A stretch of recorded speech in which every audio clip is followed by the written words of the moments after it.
اللہ انصاف اور احسان کرنے اور رشتہ داروں کو خرچ سے مدد دینے کا حکم دیتا ہے، اور بے حیائی اور نامعقول کاموں سے اور سرکشی سے منع کرتا ہے،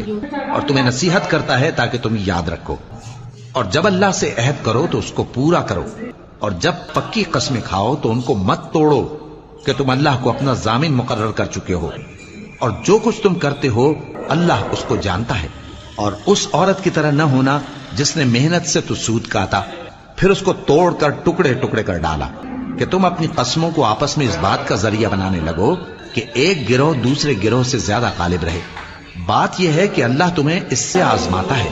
اور جن باتوں میں تم اختلاف کرتے ہو قیامت کے دن اس کی حقیقت تم پر ظاہر کر دے گا۔ اور اگر اللہ چاہتا تو تم سب کو ایک ہی جماعت بنا دیتا، لیکن وہ جسے چاہتا ہے گمراہ رہنے دیتا ہے اور جسے چاہتا ہے ہدایت دیتا ہے۔ اور جو عمل تم کرتے ہو اس دن ان کے بارے میں تم سے